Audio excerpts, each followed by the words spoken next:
continuaremos hablando sobre vamos a hablar de un procedimiento médico que es de evaluación del campo visual. El procedimiento que se llama campimetría. Se basa en un hecho que todos tenemos muy claro, que cada uno de nuestros ojos ve un espacio que está por delante de nuestro cuerpo, de nuestro ojo. Aquí estoy representando un campo visual, como lo definimos, entonces el espacio que puede ser percibido por un ojo cuando lo mantenemos fijo en un punto del espacio. Acá en esta imagen, como es una fotografía, es inmóvil, el campo visual está más o menos encima de unos árboles y todo lo que se puede ver, ahí está, ese es el espacio que se cumple. Cada uno de nuestros ojos tiene un campo visual.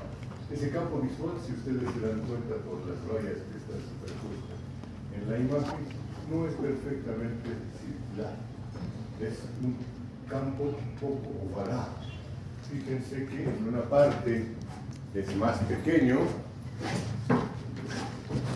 abarcando ¿cuánto? 50, 60 grados aproximadamente, y en el otro lado es más grande, abarca más grados de la circunferencia, aproximadamente 90. Lo mismo ocurre hacia arriba y hacia abajo. Entonces, cuando se reúnen todos esos puntos, tenemos un campo ovalado. Ahora bien, este estudio, la campimetría, se puede realizar de varias maneras. Uno de los procedimientos más simples es la campimetría de consultación. El médico se pone frente al paciente y le dice que abra o cierre uno de los ojos.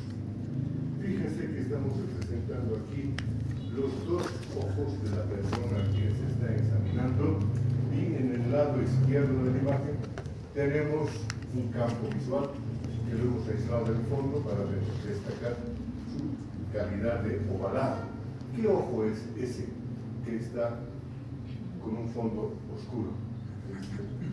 ¿Qué ojo es? Izquierdo tenemos. A ver, si ustedes están viendo a un paciente que está frente a ustedes y están viendo la imagen del lado izquierdo, ¿qué ojo es? Derecho. Es el ojo derecho de la persona. Sí, sí, sí. El punto de derecha e izquierda es algo que bien vale la pena destacarlo porque ustedes deberán tenerlo presente. Una cosa es que hagamos una proyección de su mirada, de la suya, que si la proyectáramos sobre este ecran, en este lado sería el ojo izquierdo, ¿no es cierto? De lo suyo sería el ojo izquierdo, pero del paciente es su ojo derecho, porque está al frente. Bien, fíjense entonces, ahí tenemos los dos ojos, cada uno de ellos tiene su campo visual y tiene los espacios circulares que establecen la extensión de ese campo visual en radianes de una circunferencia.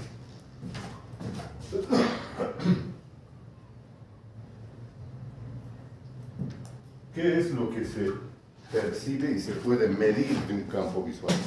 Para que un campo visual sea normal, deberá tener esta extensión. Hacia arriba unos 50 grados, hacia abajo unos 50 a 60 grados, hacia la parte media unos 50 grados, ahí abajo tenemos una imagen que nos ayuda con los valores, y hacia afuera 90 del campo visual. Estos valores vale tenerlos bien presentes porque una de las afectaciones más frecuentes de algunos problemas de retina es el estrechamiento del campo visual. Se va haciendo más pequeño y entonces cuando nosotros lo evaluamos vemos que no llegan a estos valores y ya tenemos una indicación de que algo está pasando en esa retina. También otras alteraciones pueden aparecer en ese campo visual, como por ejemplo que desaparezca la mitad del campo visual. Esto se llama una hemianopsia. O puede desaparecer una cuarta parte del campo visual, Cuadranopsia. una cuadrantanopsia. O puede aparecer en un campo visual normal con su extensión conservada un hueco. A eso se llama un escotoma.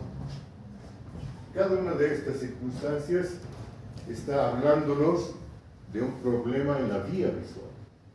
Y es el punto para que esto se esté hablando, que es labor del médico identificar dónde se está produciendo la potencial lesión en esa vía visual en función de las alteraciones que se vean en el campo visual. O sea que esto nos permite establecer un diagnóstico semiológico y una localización anatómica de una potencial lesión. Bien, volvamos a lo básico. Aquí tenemos un campo visual del ojo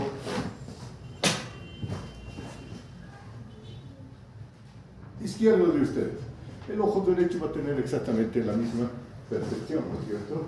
Los dos ojos hacia adelante, los ojos suyos, van a ver por separado, si hacemos cerrar el ojo derecho, el ojo izquierdo, va a tener una parte que es la parte superior del campo visual del ojo izquierdo, una parte inferior del campo visual del ojo izquierdo, una parte derecha, la que estaría mirando hacia su lado derecho, y una parte izquierda, la que está mirando hacia su lado izquierdo. Hasta ahí esto es una verdad de perogrullo, es decir, es demasiado evidente.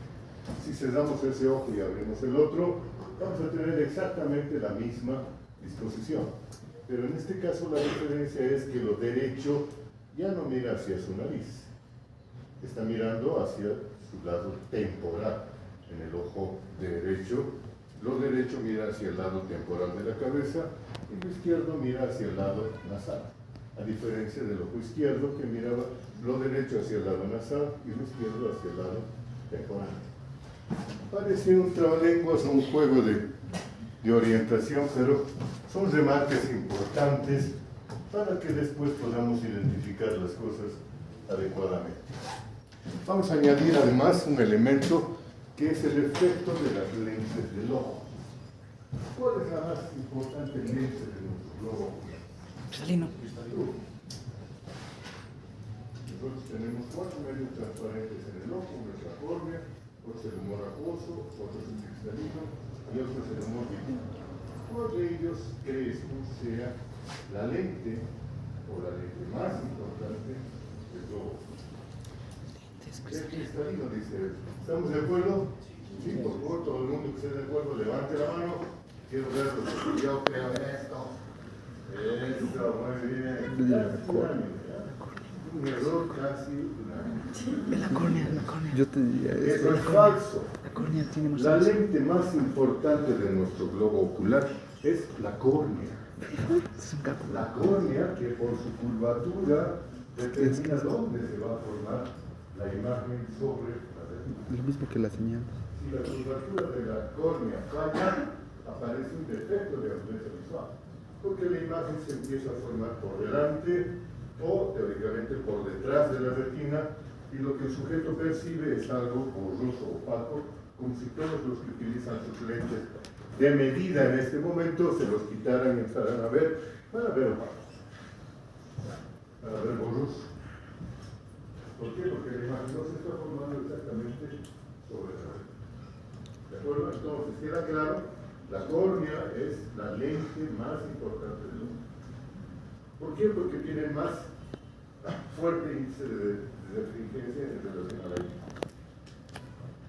Los demás son relativos a la córnea. Bien, bueno, eso no es el punto. Lo importante es que veamos que por efecto de estas lentes, la imagen cuando llega a la retina está invertida. Lo de arriba va abajo, lo del lado derecho va al lado izquierdo, y entonces tenemos una imagen opuesta a la que estamos percibiendo de nuestro campo visual. Veamos qué pasa en esa retina rápidamente. Estamos viendo de frente una retina. ¿De qué ojo es esta retina? Derecho. El ojo derecho. ¿Por qué es el ojo derecho? ¿Qué dice? Por el que el disco óptico está hacia el lado derecho. ¿De acuerdo? Siempre sabemos que el nervio óptico de la posterior Entonces ahí el disco óptico nos está marcando aquí de emergencia y nos está dando el lado del ojo. Ahora bien, en esta retina podemos suponer lo que hay hacia arriba y hacia abajo, no hay ningún problema. Lo de arriba es arriba, lo de abajo es abajo. Pero lo de derecha a izquierda se hace confuso. Entonces lo hacemos en relación a un punto de referencia que es la nariz. ¿Okay? La porción derecha de la imagen, donde está el disco óptico, es la porción nasal, la que está mirando hacia la línea media. La porción contraria, la otra, no le queda otra que ser la porción temporal, la que está mirando hacia nuestras sienes. Eso nos permite establecer 4 campos retinianos. Fíjense la diferencia. Campo visual, campo retiniano. Entonces, en la retina encontramos también 4 campos. Un campo superior, un campo inferior, un campo nasal y un campo temporal. Y eso permite dividir a la retina en 4 cuadrantes. Aquí hay entonces un cuadrante superior nasal, un cuadrante inferior nasal, un cuadrante superior temporal y un cuadrante inferior temporal. Ustedes pueden localizar ya sobre la imagen cada uno de esos campos sin necesidad de leer la leyenda de la imagen, ¿cierto? Sobre todo los que están hacia atrás que ya no pueden leer por los requerimientos de las letras, pues tienen que saber. Superior derecha es un campo nasal.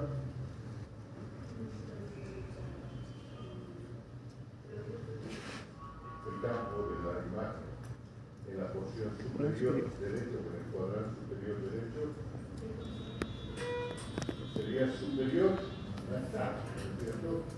Derecha de la imagen donde está el disco óptico, mira la nariz, entonces es el campo nasal, superior de la nariz. Y entonces el que está mirando hacia abajo del lado derecho, ¿cómo se llama? Superior nasal. El que está mirando hacia el lado izquierdo de arriba, superior temporal, y el que está mirando hacia abajo, temporal inferior. Inferior, temporal o temporal inferior, también. Queda claro que eso es para el ojo derecho. Para el ojo izquierdo la situación de superior e inferior es la misma, pero de nasal temporal es inversa. Ahora, sin irnos más lejos, proyectemos nuestro campo visual sobre ese campo retiniano. Fíjense que la imagen que teníamos ahí arriba hace un momento está invertida. Lo de arriba abajo, lo de derecha a izquierda, y entonces vamos a proyectar en el campo retiniano nasal superior nasal, ¿qué parte de nuestro campo visual se proyecta? Entonces va a ser inferior, se da la vuelta, y lo nasal va a ser temporal. Entonces está proyectando al campo visual temporal inferior. ¿Está? Y así sucesivamente ustedes van a tener que localizar la proyección del campo visual. Este es un ejercicio solamente para molestarlos. No, tiene importancia práctica. Porque cuando ustedes vean a los ojos de una persona y encuentran su campo retiniano, su campo de percepción, tienen que tomar en cuenta que la imagen está proyectando invertida sobre la. Si les dice el paciente, no veo la parte de abajo de mi campo visual, ¿dónde van a localizar ustedes una potencial lesión? En la porción de arriba de su retina. Si les dicen, no veo el lado izquierdo de mi campo visual, ¿dónde van a proyectar ustedes la lesión sobre la retina? En el lado derecho de las imágenes del globo ocular. ¿Está claro? Y en eso consiste el truco, poder hacer ese cambio mentalmente, identificarlo y después seguir a la vía visual. Una otra pequeña acotación. Fíjense que aquí estamos proyectando los 2 ojos de una persona, cada uno con sus campos visuales. Dado que los 2 ojos están haciendo una convergencia, están enfocados en un solo punto en el espacio, los 2 ojos están mirando algo, si los 2 ojos están mirando el mismo punto, los 2 campos visuales, tanto del ojo derecho como del ojo izquierdo, se superponen. pero se superponen parcialmente, dando una porción central, que es un campo de visión binocular, los dos ojos están mirando esa parte central, ovalada pero más redondeada, y una porción lateral periférica del campo visual, que es más bien monocular. ¿Está claro? ¿Sí? La imagen es explícita. Ahí arriba tenemos los campos visuales representantes de la persona y abajo tenemos los campos visuales de ustedes proyectados hacia adelante a color. ¿Cómo es? Panavision y Smart Color.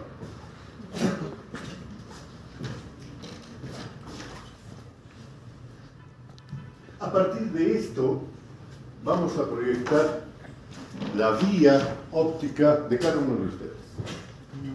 Fíjense que ahí estamos proyectando la vía óptica personalizada, de la cosa. Y esa vía óptica es una larga serie de fibras y puntos de referencia, de reparo, que nos sirven para identificar la posición de las lesiones. Entonces empecemos que la emergencia de la vía visual se hace en el polo posterior del globo ocular, justamente en el disco o papiloma.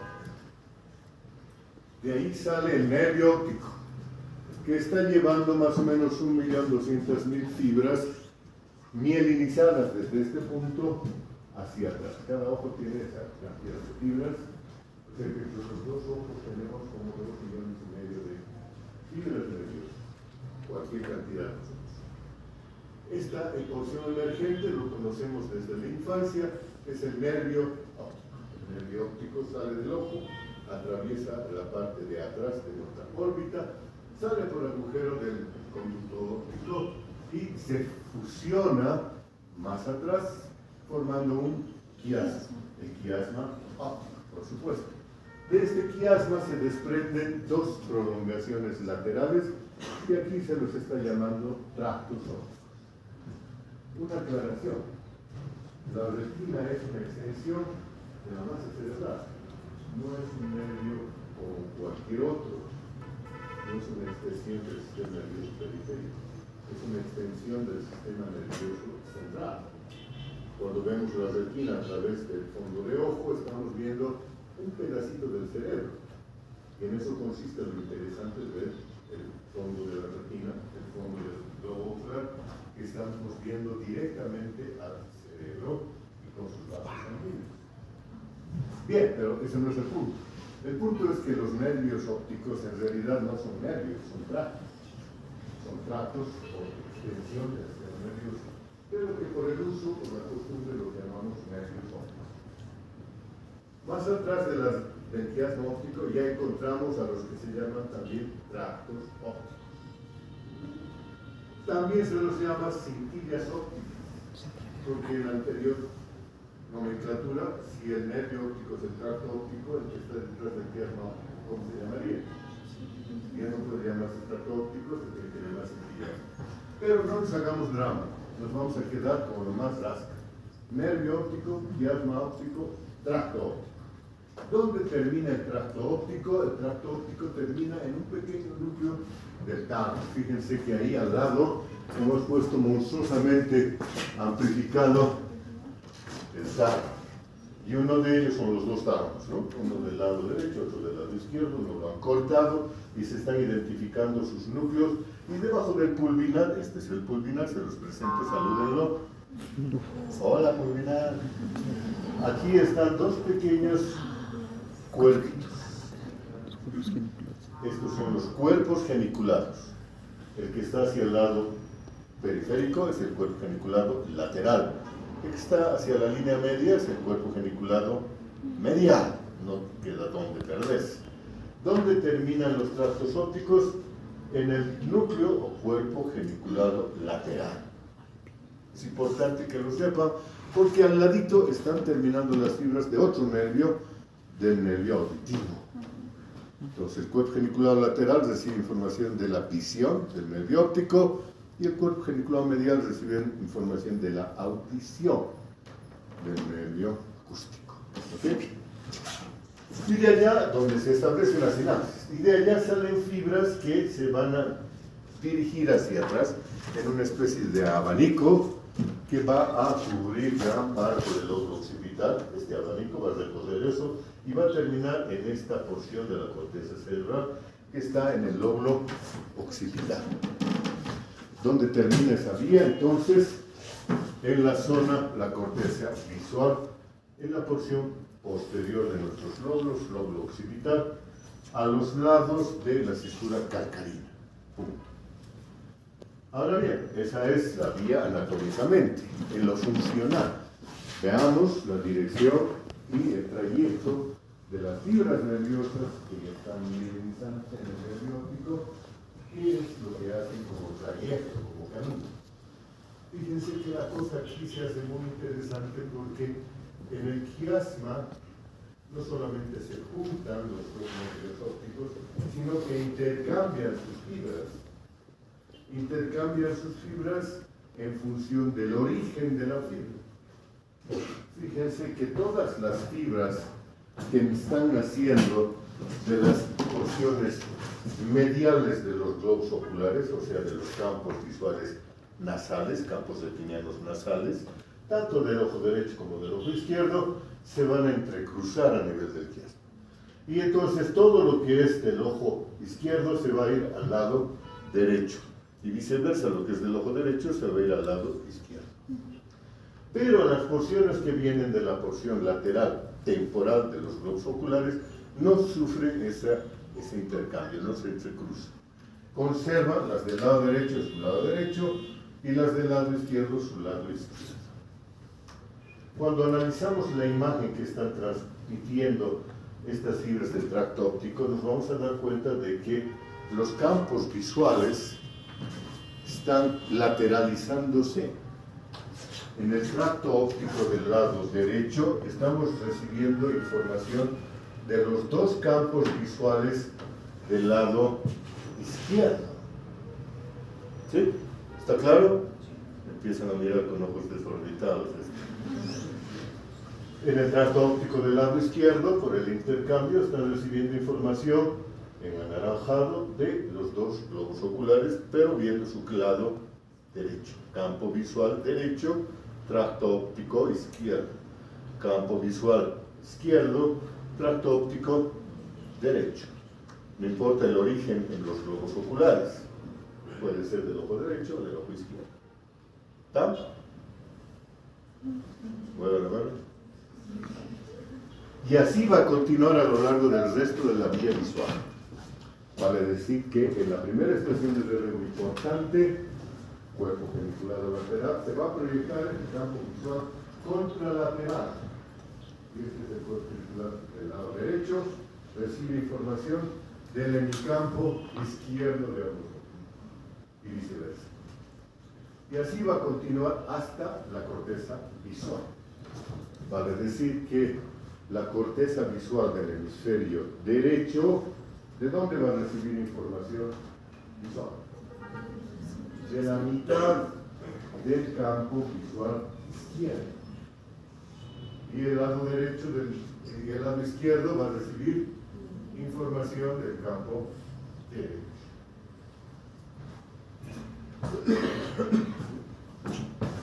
Algunos detalles de interés práctico. Volvamos al cuerpo geniculado lateral, este pequeño núcleo. Si lo amplificamos monstruosamente en un microscopio, nos vamos a dar cuenta que está formado por una especie de capas celulares intercaladas con capas fibrosas.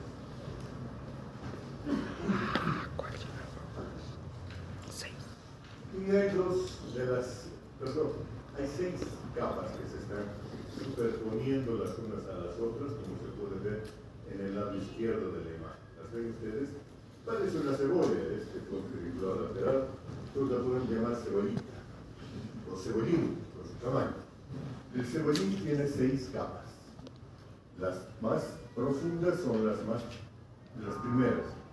Entonces la capa 1 y 2 son las profundas, la capa 3 más afuera, 4, 5 y 6, la sexta es la más periférica. ¿Ok?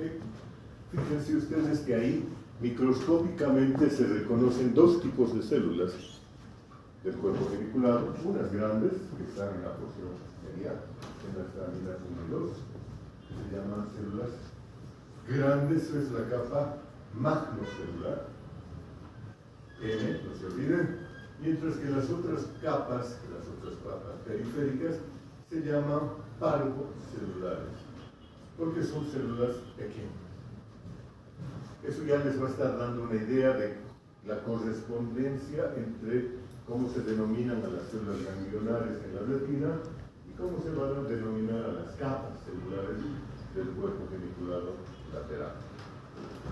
En el lado derecho es una cosa bien interesante, se lesiona uno de los dos tractos ópticos y se ve a lo largo del tiempo cómo degeneran las células de porciones intermedias de estas capas. Están entonces organizados uno encima de otros con una correspondencia que se ve en esta imagen. Aquí tenemos el cuerpo geniculado lateral, sus capas, la 1 y la 2 magnocelular, 3, 4, 5, 6 parvocelular, todo bien claro. Fíjense ustedes que las fibras del tracto óptico que están llegando, si este es el lado derecho, van a llegar casi intercaladamente. Las que están viniendo del mismo lado van a ir a la capa 2, 3 y 5. Las que están viniendo del lado contrario, del globo ocular del otro lado, van a llegar a la capa 1, 4 y 6. Entonces se están intercalando. La capa del mismo lado, la capa 2, recibe fibras directas. La capa 1 recibe fibras cruzadas. En las parvocelulares, la capa 3 recibe fibras directas y la capa 4 cruzadas. La capa 5 directas y la capa 6 cruzadas. Acabo de darles un mnemotécnico, no es un mnemotécnico, pero es una guía para ver quién es quién en estas capas, porque es bien fácil confundirse con su nomenclatura.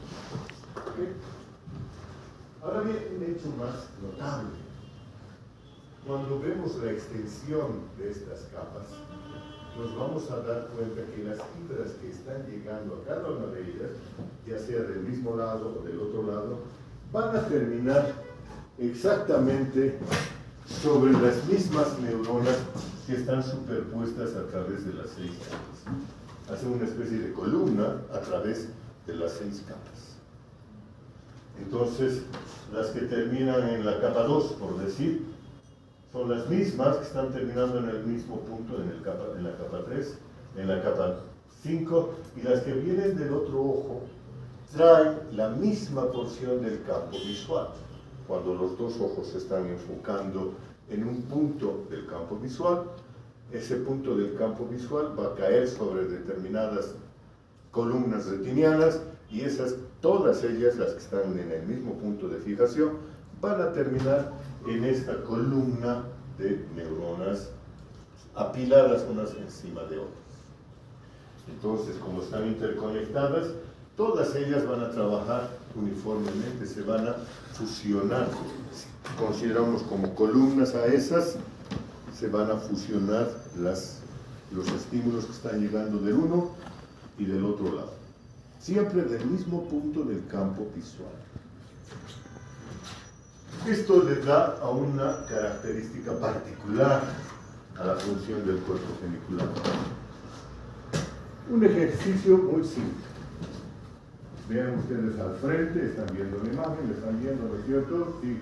Ahora, por favor, tápense el ojo izquierdo. Y ya no vean con el ojo izquierdo, solo con el ojo derecho. ¿Qué es lo que ven? Una imagen, ¿cierto? Ok. Hagan lo contrario, tápense el ojo derecho y vean solamente con el ojo izquierdo. ¿Qué están viendo? Una imagen, ¿cierto? Ahora abran los dos ojos y miren. ¿Qué están viendo? Una imagen. Si se ponen a pensar, nosotros estamos viendo con dos ojos.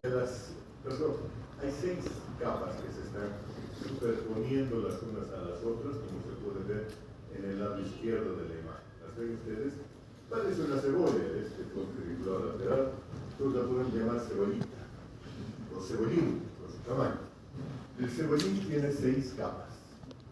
Las más profundas son las primeras. Entonces la capa 1 y 2 son las profundas, la capa 3 más afuera, 4, 5 y 6, la sexta es la más periférica. ¿Ok?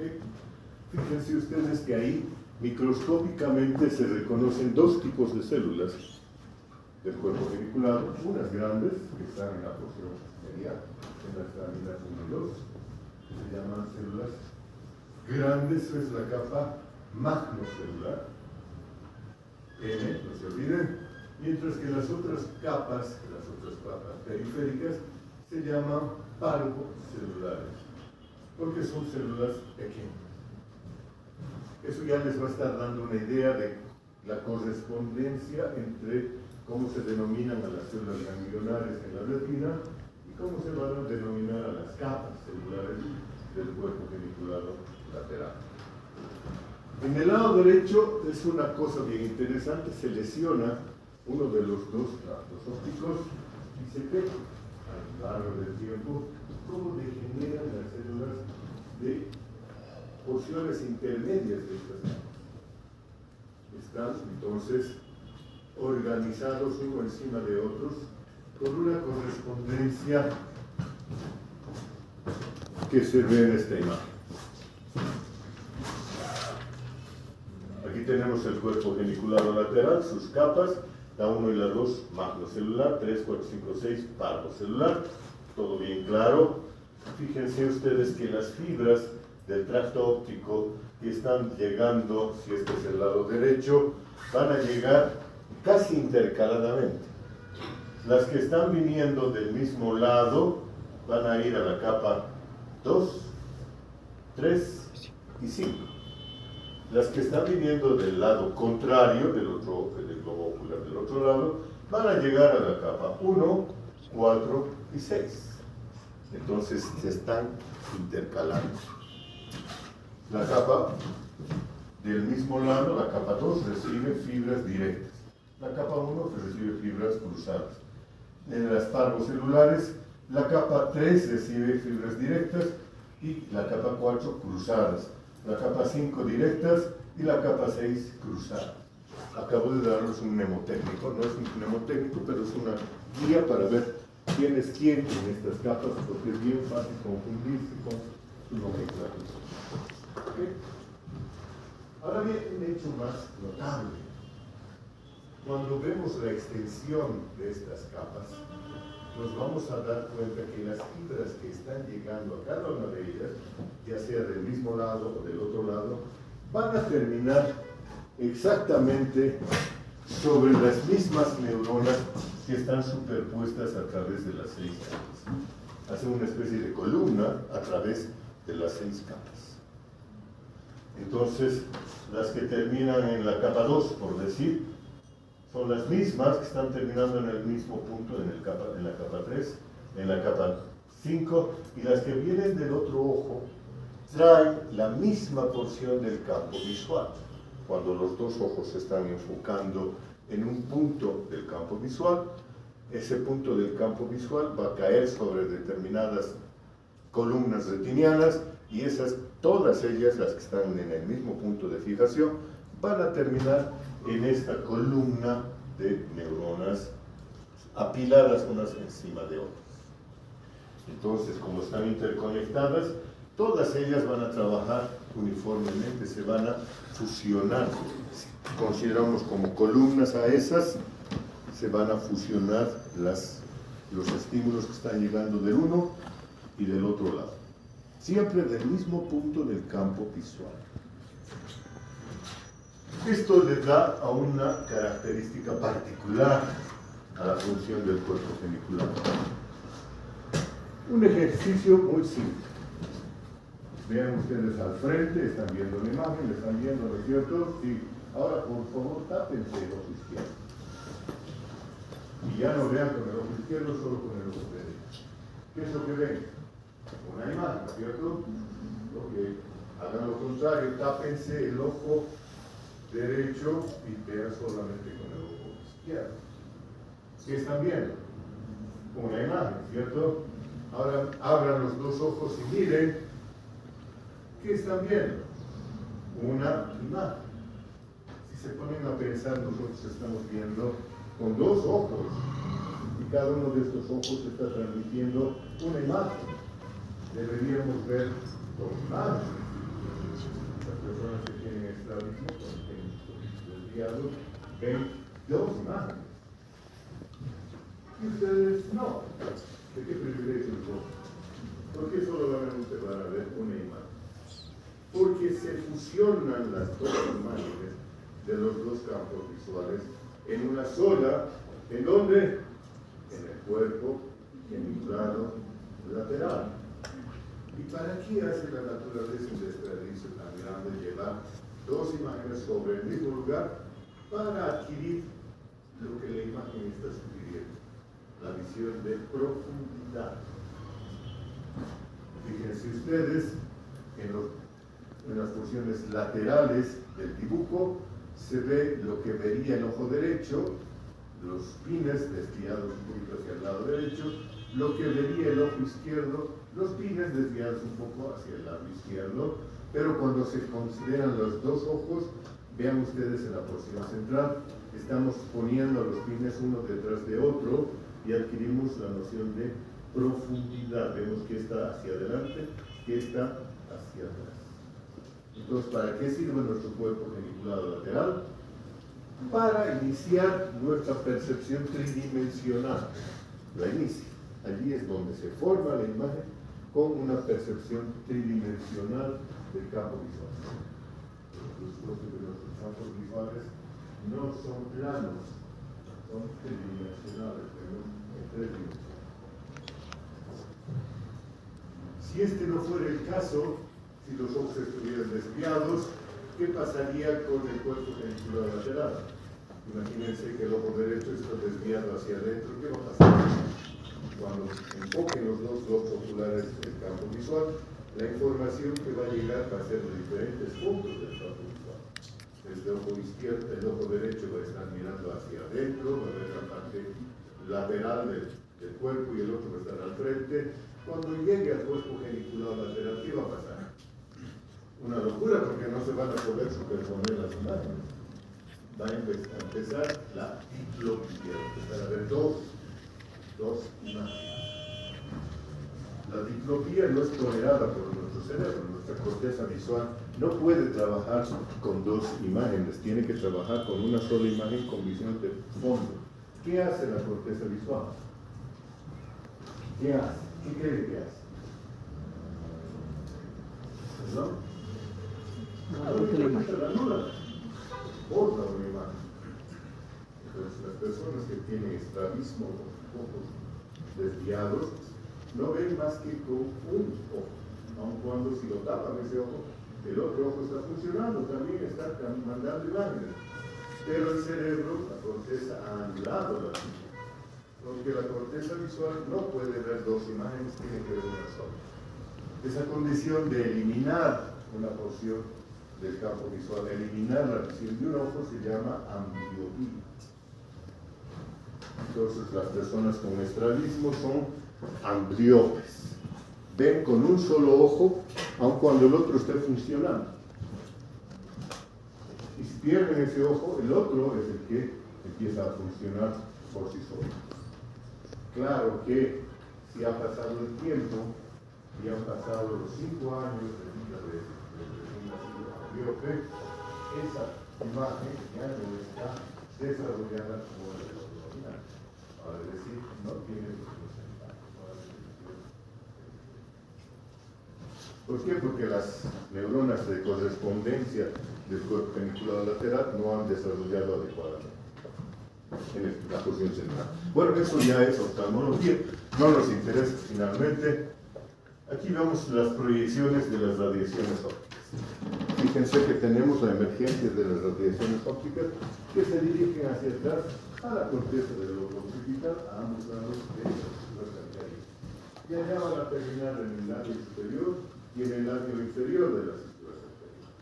Pero fíjense que el orden, por supuesto, el orden es subquebrantables. Las que están distribuyéndose por arriba del cuerno temporal del círculo lateral, las que están pasando por arriba, terminan en el labio superior de la cisura calcarina. Y las que están pasando por debajo del asta temporal del círculo lateral, terminan en la circunvolución de abajo de la cisura calcarina. Muy ordenado.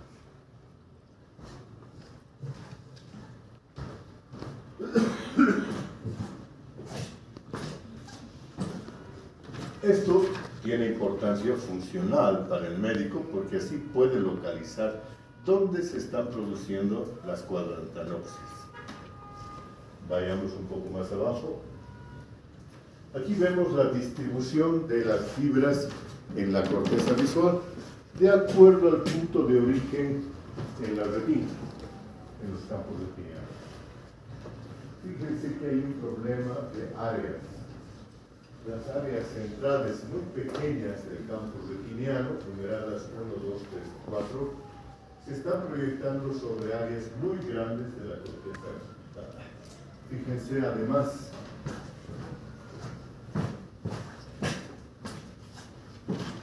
si este fuera el ojo derecho, 1, 2, 3, 4, sobre la corteza occipital del ojo derecho, del hemisferio derecho, llegan 1, 2, 1, 2, las que vienen del lado contrario, mientras que en el otro lado, en el lóbulo occipital del lado izquierdo, llegan 3 y 4. Invertidas, por supuesto. 1 queda hacia abajo, 2 queda hacia arriba, después 3 queda hacia abajo y 4 queda hacia arriba, por la inversión del imán, ¿no?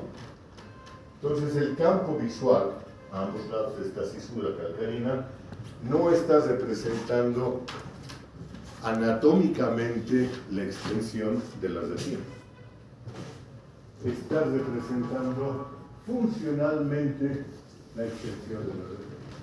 Porque nosotros, cuando vemos con un ojo, con ambos, nosotros captamos todos los detalles del punto central de nuestro campo visual. Y muy poco de la porción periférica de nuestro campo visual.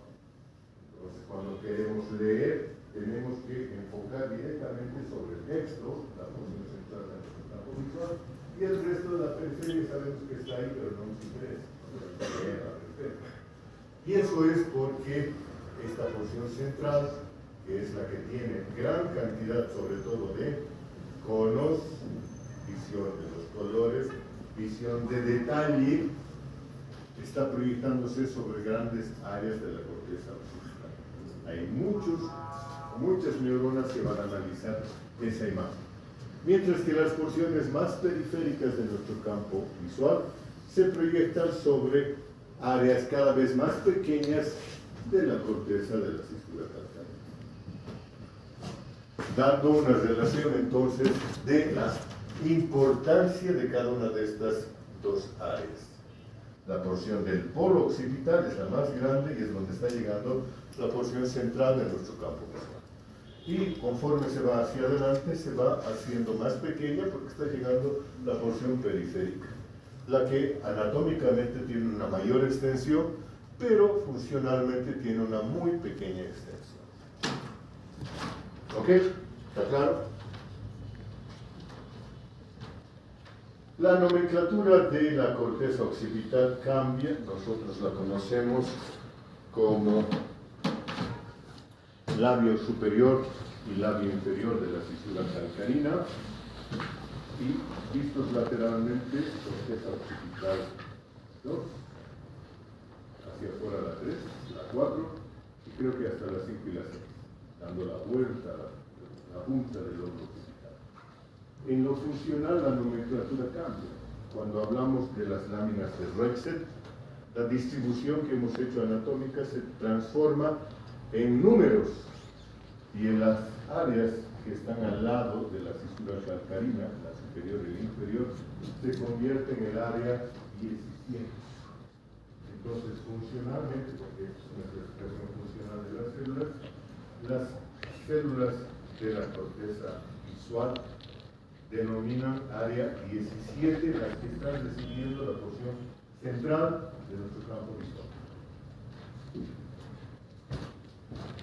Y las que están profundamente situadas, la pequeña colita que se está dirigiendo hacia adentro, también está recibiendo la denominación de área 17. 17 entonces es toda nuestra corteza visual primaria, porque está recibiendo directamente la información de nuestros campos visuales. Alrededor, lo que hay se denomina área 18. ¿Tiene relación con la visión? Sí, señor, recibe información visual, pero ya no de primera mano, ya no de las fibras directas, sino las fibras que están haciendo relevo en el área 17 y que se dirigen al área 18. Por lo tanto, el área 18 también recibe información visual, sí, pero indirectamente. Entonces, el área 17 la conocemos como área visual primaria, mientras que el área 18 es el área visual secundaria. Y alrededor de esta área visual secundaria hay un área 19, que también es la corteza visual, pero es un área visual terciaria. ¿Ok? 3 órdenes. Van a ver que esa organización se repite en todos los sentidos. Hasta ahí terminaríamos. En años pasados damos la organización de esta corteza visual, pero creo que está por demás. Son detalles que finalmente solo les competen a los especialistas y finalmente lo que nosotros nos interesa saber como médicos generales, por lo menos, es esto. El resultado de la campimetría. Fíjense que en el lado izquierdo de la imagen tenemos toda la vía visual, esquemáticamente representada, con números, y en el lado derecho vamos a ver los defectos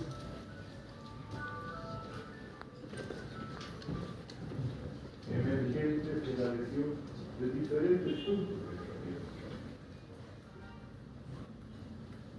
Fíjense ustedes que si la lesión es netamente en el campo retiniano y abarca una parte del campo retiniano, se va a formar una mancha dentro del campo visual que se llama un escotoma. ¿Ok? El escotoma nos está indicando la porción de la retina que está lesionada. En la sistemática de neurología está bien un escotoma, pero no nos interesa demasiado porque no tiene una sistematización funcional y eso le compete al señor oftalmólogo. Al neurólogo, perdón que les hable de neurología, le interesan las lesiones sistematizadas de la vía visual, de nuestra percepción visual. Entonces, si perdemos la visión de un ojo, por ejemplo, esta del ojo derecho, esto se llama una amaurosis, amaurosis del ojo derecho. ¿Qué está indicándonos una amaurosis del ojo derecho? Que o está comprometida toda la retina del ojo derecho o está comprometido el nervio óptico. ¿Ok?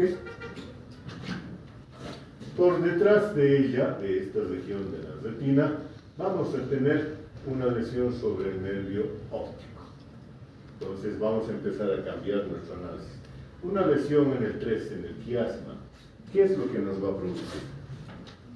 Nos va a producir un compromiso de las fibras que se están entrecruzando. ¿De dónde provienen? De las porciones nasales de los dos campos retinianos. ¿Qué campo visual estaría comprometido? Las porciones laterales de los campos visuales. Entonces, aquí se daría cuál de estas imágenes. Esta.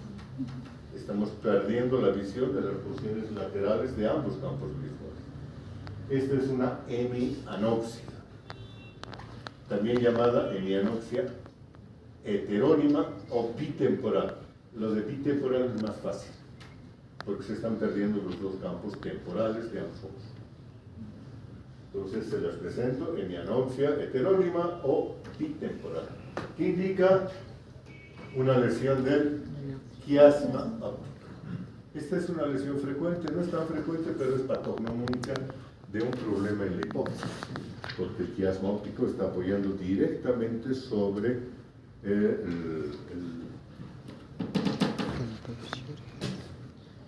sobre el cáncer, claro. así. Sí, el tumor que es de acá. Lo primero que va a hacer es afectar, englobar y destruir al que hace. Y la forma de darnos cuenta va a ser que aparece una hemianopsia del término. Cuando la lesión está más atrás, fíjense ustedes en el punto 5, está comprometiendo el tracto óptico del ojo izquierdo. Tracto óptico del ojo izquierdo, del lado izquierdo, perdón, no del ojo izquierdo, del lado izquierdo. ¿Qué es lo que vamos a observar como lesión? Vamos a ver que se pierden las fibras nasales del ojo derecho y las fibras temporales del ojo izquierdo. Vale decir, todo el campo visual del lado derecho va a estar comprometido. ¿Cuál es de esa imagen? Esta imagen. ¿Cierto? Visual, tracto óptico izquierdo, pérdida del campo visual del lado derecho. ¿Está claro? Y esto se va a prolongar a lo largo de todo el tracto óptico, el cuerpo geniculado, pero cuando salgan las proyecciones de las irradiaciones ópticas que van a hacer la visión, por el hecho de pasar unas por encima y otras por debajo del cuerno temporal del ventrículo lateral, se van a producir lesiones parciales, ya sea que comprometan las fibras que pasan por arriba o las fibras que pasan por debajo de esta proyección ventricular, y aparecerán las cuadrantanopsias. Esta cuadrantanopsia, por ejemplo, de la porción inferior del campo visual del lado derecho, ¿de dónde se estaría produciendo? De las fibras que están pasando por encima de la prolongación del ventrículo lateral. Todas las fibras que están por arriba van a lesionarse y van a generar una cuadrantanopsia inferior derecha. Si están pasando por debajo, ¿qué tipo de lesión nos van a producir? Una cuadrantanopsia del campo superior del lado derecho, cuando es de las prolongaciones inferiores. Estas prolongaciones también reciben el nombre de asa de Meynert. Entonces, para sintetizar, lesión del asa de Meynert, cuadrantanopsia superior derecha, si es que las lesiones del lado izquierdo. ¿Está claro? Más o menos, yo sé, hay que digerir esto poco a poco.